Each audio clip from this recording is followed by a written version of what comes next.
रण में है। आइए अब आपको ग्राफिक्स के जरिए बताते हैं कि वो कौन से वीआईपी चेहरे हैं जिन्होंने 7वें चरण को और ज्यादा खास बना दिया है। 24 का 7वां चरण बेहद इंपॉर्टेंट है।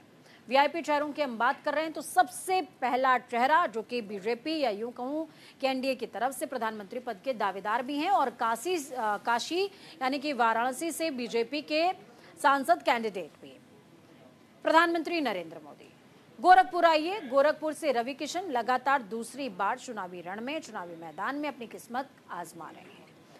योगी आदित्यनाथ को बैकडोर से समझिए कि उनका वरद हस्त्र है इनके हाथ पर, इसी वजह से इन पर वापस से भरोसा जताया गया। कंगना रनौत मंडी से बीजेपी की प्रत्याशी हैं।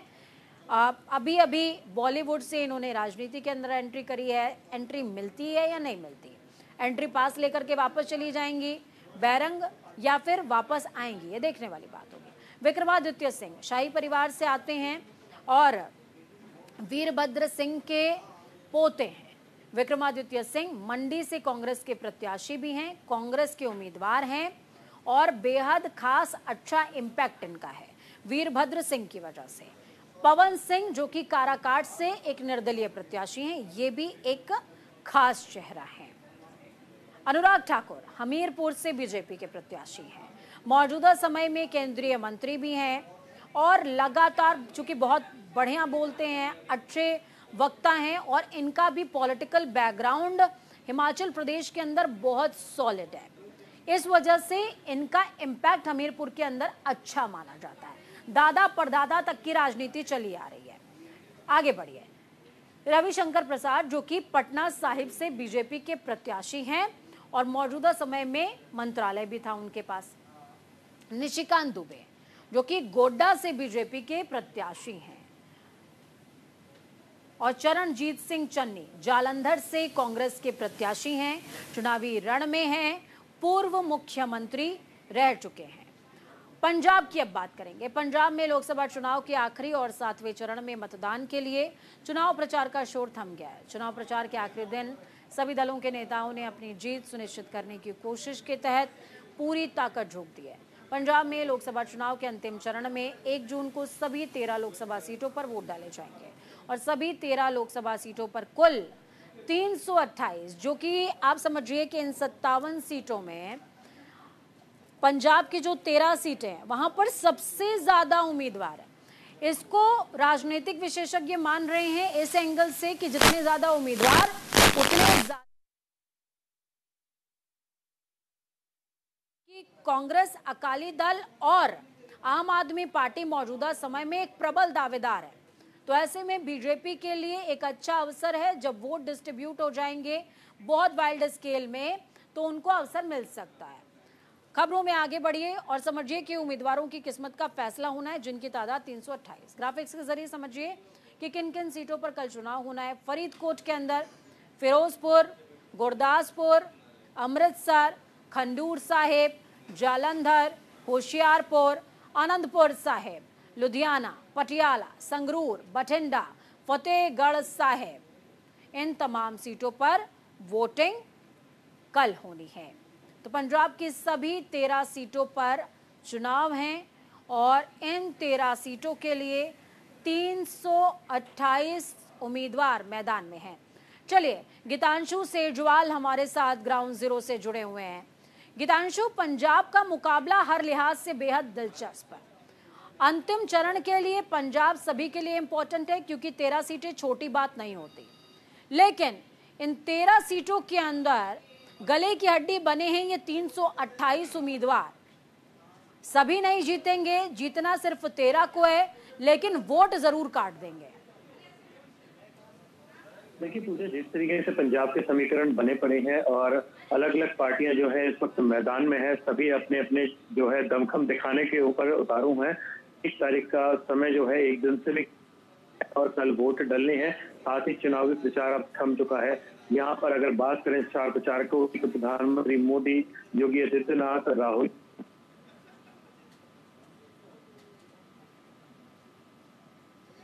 तय होगा कि वोटरों के हाथ में क्या है, में कौन सा बटन आता है और वोटर किस ओर झुकते हैं, क्योंकि इस बार जो है कोई किसी के साथ गठबंधन नहीं कर रहा है। अकाली दल की अगर बात करें, वह अकेले चुनाव मैदान में एज तीसरी पार्टी जो है सामने आ रही है उठकर, और अच्छे अच्छे जो है उन्होंने बड़े बड़े चेहरे जो कि पुराने समय से एक जड़ की तरह जो है अकाली दल को संभाले हुए हैं, उन लोगों को जो है उन्होंने सीट दी है। और अगर बात करें बीजेपी की, तो बीजेपी के सभी नए चेहरे इस वक्त पंजाब में है, क्योंकि बीजेपी जो है पहली बार अपना पंजाब में जो है दमखम दिखाने जा रही है और दिखाना चाहती है कि किस तरीके से हम भी जो है कम नहीं है। और उसी दौरान जब कांग्रेस की बात होती है, तो कांग्रेस में जालंधर की बात करें तो जो पूर्व मुख्यमंत्री रहे हैं चरणजीत सिंह चन्नी, एक वीआईपी चेहरा है, वह भी चुनाव में इस वक्त अपना दमखम दिखा रहे हैं। और अगर बात करें पूरे पंजाब की, तो पूरे पंजाब में कांग्रेस का गढ़ रहा है। कांग्रेस की सीटें जो है सबसे ज्यादा चुनकर आती रही हैं। दूसरे नंबर पर अकाली दल और कांग्रेस आते रहे, दूसरी पार्टियां आती रही हैं। और अगर साथ ही इस पर बात करें तो सभी पार्टियों के जो चेहरे हैं वह काफी दमखम रखते हैं, बड़े बड़े चेहरे उन्होंने चुने हैं। तो आपस में जितना ये वोट बैंक काट सकते हैं जरूर काटेंगे। गीतांशु, अगर मैं 328 कैंडिडेट्स की बात करूं, तो 328 कैंडिडेट्स, देखिए हर राज्य को आप समझिए, हर राज्य की कंपैरेटिवली पंजाब में सिर्फ 13 सीटों के लिए 328 कैंडिडेट हैं। इसी वजह से मैं बार बार आपको इसी सवाल पर लेकर के आ रही हूँ, इन 328 कैंडिडेट्स का एग्जैक्टली मीनिंग क्या है? वो जो दर्शक देख रहे हैं उनको प्लीज बताइए। देखिए, अगर मुख्य 5 सीटों की अगर बात करें तो वहां पर 65 कैंडिडेट आते हैं। अगर 5 सीटों की बात करें, कांग्रेस, बीजेपी, अकाली दल, बीएसपी और जो है दूसरी पार्टियां हैं, उसमें लगभग बड़े शहरों की अगर बात करें तो लगभग 65 सीटें आती हैं। 328 कैंडिडेट एक बड़ी गिनती है 13 सीटों के लिए।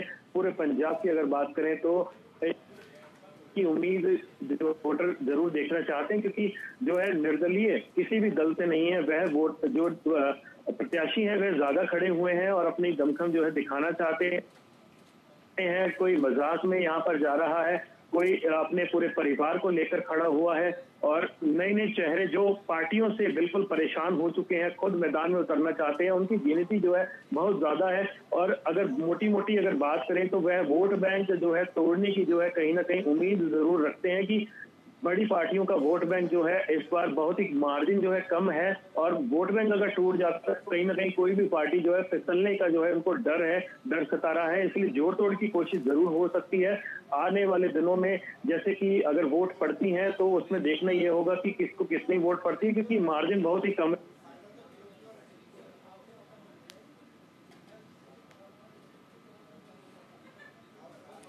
तो यहाँ पर वोटों की गिनती जो है बहुत ही कम रहने वाली है, मार्जिन बहुत ही कम रहने वाला है, क्योंकि 60% के करीब अभी तक वोटें पड़ी हैं। सभी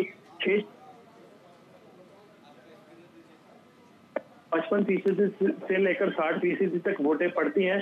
तो यह देखना हो कि पार्टी कितनी वोट ले जाती है। जी बिल्कुल, बहुत शुक्रिया गीतांशु हमारे साथ जुड़ने के लिए, हम जानकारी साझा करने के लिए। 7वें और आखिरी चरण में बिहार की 8 सीटों पर 1 जून को वोटिंग होगी।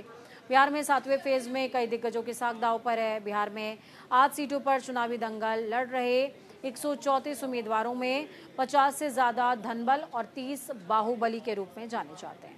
पटना साहिब से भाजपा के प्रत्याशी और पूर्व मंत्री रविशंकर प्रसाद ने 40 करोड़ 60 लाख रुपए से ज्यादा की संपत्ति के अपने हलफनामे में दाखिल करवाई है। इतना ही नहीं, भाजपा, राजद, कांग्रेस के सभी उम्मीदवार करोड़पति हैं। तो आइए आपको ग्राफिक्स के जरिए बताते हैं कि बिहार में किस किस के बीच हो रहा है महामुकाबला।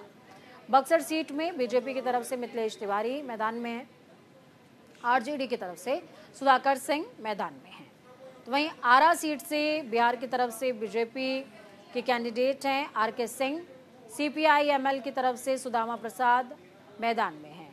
पाटलिपुत्र बिहार की तरफ से बीजेपी के रामकृपाल यादव मैदान में है, आरजेडी की तरफ से मीसा भारती मैदान में चुनाव लड़ रही हैं।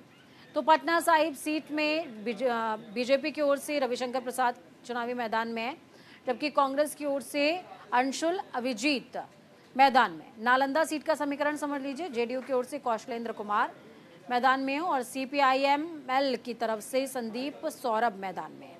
जहानाबाद सीट का समीकरण क्या कहता है? जहानाबाद की तरफ से जेडीयू की ओर से चंद्रेश्वर प्रसाद चंद्रवंशी मैदान में है, जबकि आरजेडी की ओर से सुरेंद्र प्रसाद यादव। काराकाट की ओर से प्रत्याशी जो हैं वो आरएलएम के उपेंद्र कुशवाहा हैं। सीपीआईएम के राजा राम सिंह कुशवाहा मैदान में हैं, जबकि पवन सिंह